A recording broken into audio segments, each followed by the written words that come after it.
Welcome, people. My name is Clint Beastwood. If you're new to me, Clint. If you're old to me, from the DADS podcast. Due to the coronavirus, everything like that, me and Malcolm are not together. We aren't separated. Don't get scared. Calm down. Everything like that.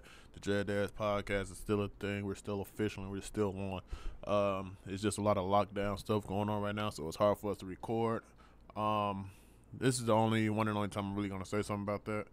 But yeah, that's what's going on right now. So a lot of pause and a lot of halting. Me and Malcolm are still probably live streaming the Division 2, and probably whatever other games that we got in our, in the tuck. So that's probably what we're doing right now. Just a lot of live streaming on YouTube and everything like that. Malcolm's on Twitch. Make sure to go follow him. Is it XKnight98? XKnight89. Make sure to go follow him on Twitch and everything like that. But yeah, that's what we're doing right now. Just because this coronavirus has got us separated, so it's kind of hard to record.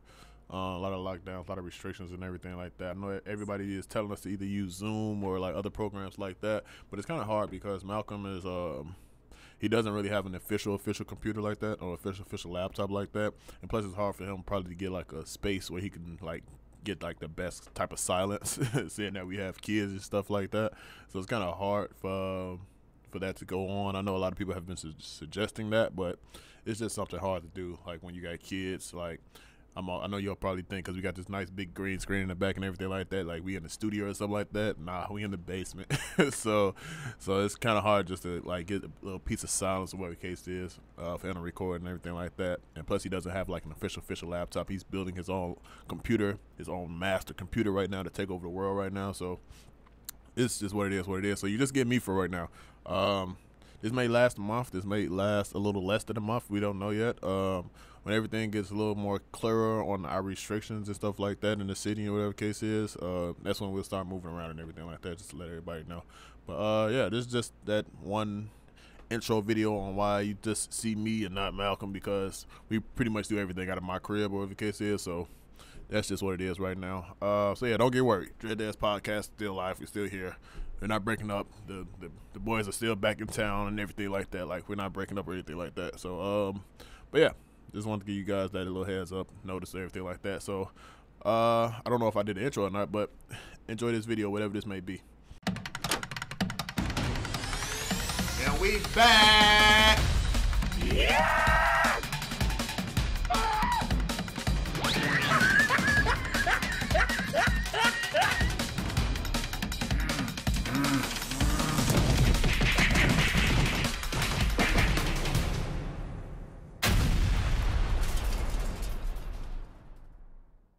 All right, welcome to another movie review. This is another portion of stuff I missed, just so y'all know. Today I'm going to talk about Us. Now, this is the film directed by Jordan Peele and written by Jordan Peele. If you all don't know what I'm talking about, just go listen to I Got 5 on it, in very slow and scary motions if you can, or whatever the case is. It's that movie.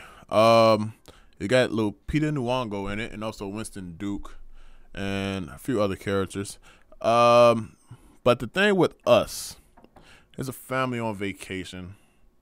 The mom, I guess I could spoil it, because this has been out for a while. This is stuff I missed, so I'm pretty sure I may be the only one that missed it. I may not. I'm not sure, but I guess I could spoil this a little bit. I could talk about this a little bit. So, Lupita Nyong'o's character, Adelaide, she has a traumatizing experience as a child. To the point where she pretty much goes mute for like pretty much majority of her childhood, probably. And then we jump into the future, and she has a husband played by Winston Duke. She also has two kids, one boy, one girl. And they go to this vacation. This I forgot exactly where this happened, but it's on this beach, or the case is.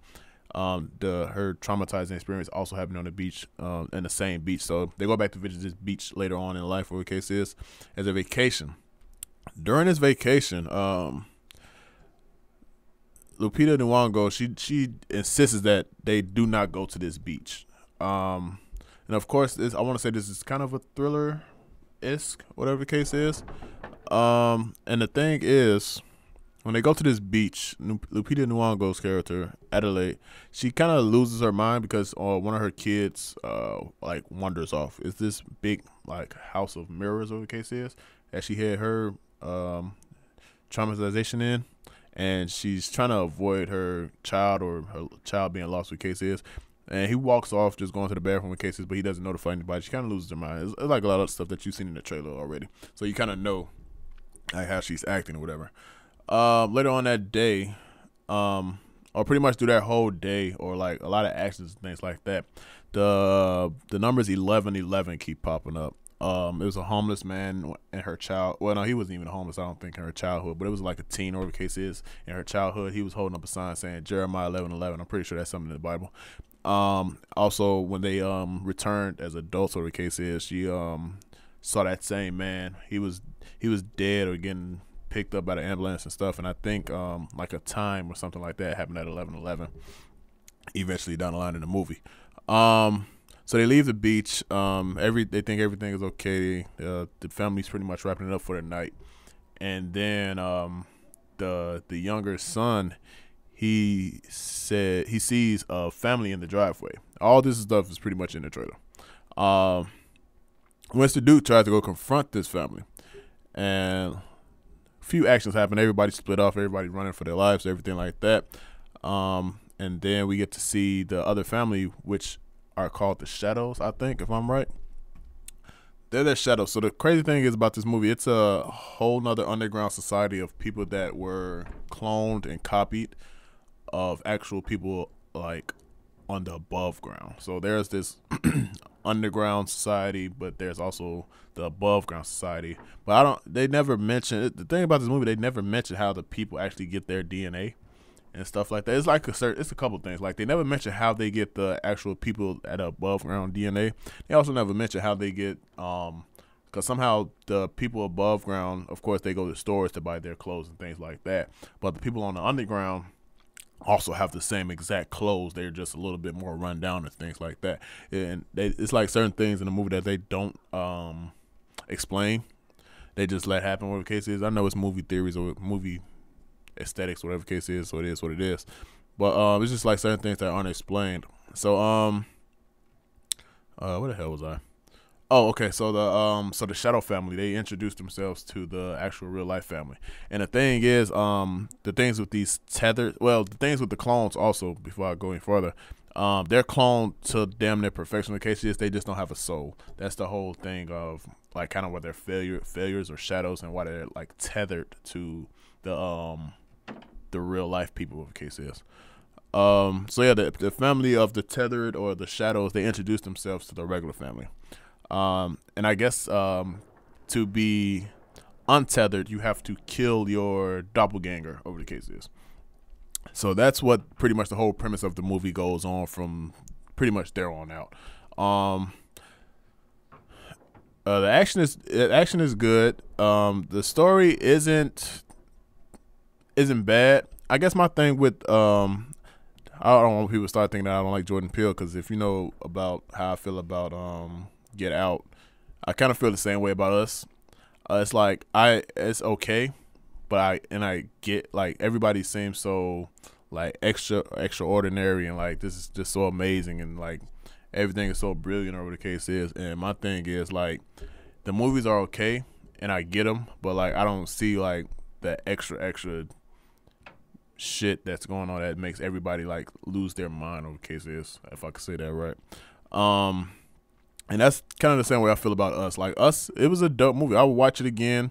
I guess it was supposed to be scary. I'm not sure. I don't know if it was supposed to be like a thriller or a horror movie, or the case is, but it wasn't that scary. I was waiting on like the jump scares or waiting on the shit to happen or something like that, but it very rarely happened. There's something I can say though. It was shot very well. Like the shots in it and shit like that, they were dope as hell. The lighting and all that stuff, it was dope as hell. Seeing the other family like struggle to fight the shadows or the tether, the case is, seeing stuff like that, it was dope. It was an innocent ass white family that had nothing to do, and that's another thing. The thing is, like, the movie will make you, Only thing that I will give this movie, it does give you some twists and stuff like that, but it's just a lot of shit that's not explained because during half of the movie, I was fucking trying to realize. Okay, so Lupita Nyong'o's character, of course, she went through the house of horror and the mirrors and shit like that, and she was traumatized and shit like that. And I understood why she had a tether, or like why she had a shadow, or the case is, because of course she saw her doppelganger, or the case is. But then like in the middle of the movie, like other people's doppelgangers started coming out trying to kill them and shit like that. And I really thought it was just like a kind of take over the world, or like kill your doppelganger, take their place and shit like that. But that's not how it was. It was just like we are the world type shit. Like the beginning of the movie, it's like the 7 billion people hold hands for homelessness and hunger or some shit like that. Whatever the fuck they did back in the 70s or the 80s, where I'm pretty sure it was a failure, because pretty sure it's hard to get 7 billion people across the world to hold hands, especially with the Atlantic Oceans and shit like that. But it was just on some We Are the World type shit, and I really thought I thought they were killing them to probably just take their places. I don't know if this movie had a deeper message on like stop treating homeless people like shit, or whatever the case is. I don't know what the whole premise of this movie was, or whatever the case is, but it was just okay. Like I don't know. I get it. Just like Get Out. Like I get it. Like it's kind of white people appropriation, just took it up to a whole another fucking level. And like this is just like kind of don't treat people like shit or they'll kill you type shit, I guess. I don't know. But I guess just to spoil the movie, the case is because the thing is with these twisted movies, like sometimes they try to twist it to the point where they think they're confusing you, or you think you don't know the next step. But honestly, I knew from the jump, like Lupita Nyong'o's character as a child, I knew she was swapped out because they gave it away. They pretty much gave it away because soon after Lupita Nyong'o's character Adelaide, she was in the House of Mirrors, or the case is. She sees herself. She pretty much gets scared and shocked, but then she has to go to therapy, and she won't speak. But if you know horror and you know writing and shit like that, you can already tell like the doppelganger took her over. And the crazy thing about the doppelganger, which kind of makes you keep thinking, is that the doppelganger couldn't. I don't think they talk. They didn't go that far into detail if they talked or not. Actually, down there in the I guess I don't know what the fuck to call it, but in the underground world, I call it hell. Fuck it, I'll call it hell, of the lab, or the case is. They don't make it clear that they actually talk. So the whole time that she was mute and therapy, and the therapist saying she probably has PTSD and shit like that, I already knew that that she was just already swapped out, what case is. And the thing with Lupita Nyong'o's character, I guess as she grew, she learned how to talk more and everything like that. And with the big twist at the end, you actually get to see like her being swapped out. God damn it, the real life was the clone one, and the clone one was the real life one. But she grew up down there in hell, or in the basement, where the case is, and she's been eating rabbits for fucking probably 20 plus fucking years. So like her voice is fucked up and creaking and everything like that. And like it's just crazy because it's just a lot of it. Some of it makes sense, some of it doesn't make sense, and some of it isn't explained. Because even to the point where the real life Lupita Nyong'o, she has her family, her loving husband, her loving children and shit like that. But the one that's cloned, she fucking has a husband that she doesn't like or love. Like she just got that nigga because the real life Adelaide has a husband.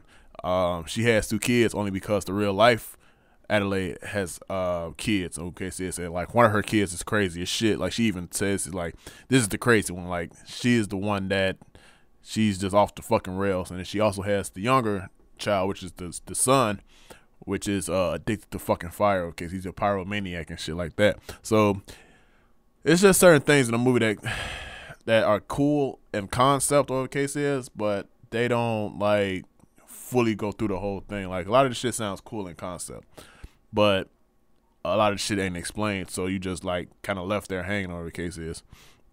But Us is a good movie. I would definitely watch it again. Probably 1 or 2 more times. I wouldn't call it one of my favorite movies of like 2019 or 2020, whatever the case is, whatever year this came out. But it was a good movie. It was it was okay, but I got it already, and I had figured out everything that was going on. So it was kind of like, and I'm just watching it to watch it at this point. And that just is what it is. I think Winston Duke played a great dad, by the way. The kids were cool. The evil kid was an asshole. She was mean as hell, but she was fast as fuck. I'm glad old girl like had a little track experience because old girl was on her ass. But I mean, it was okay. That's the best I could say. I don't want people thinking I don't like Jordan Peele movies or kids. It's just like they like okay, and I get them, but I'm like, all right. So now what? So that's kind of how I felt with Get Out, and that's kind of how I felt with Us. So I know is it Antebellum? I think that's coming out with Janelle Monáe. I think he's probably either writing or directing that too. So I'm gonna check that out too. But I mean, just with a lot of these movies, man, that he been doing over cases, it's just like, it's like whatever. But I get them though, but they not like mind blowing to me at least. So that's just my thoughts though. But yeah, that's all I got. I guess out of 10, I get it's like a 6 or a 7. I guess it's all right for what it is. But yeah, man, this has been my review for Us. This is stuff that I missed. And this came out 2019, I think. And this is Us with Lupita Nyong'o, directed by Jordan Peele, with Winston Duke. Yeah, man. Clint, I'm out. If you like this video, make sure to like, subscribe, and hit the bell. DADS Podcast. My name is Clint, and I'm out.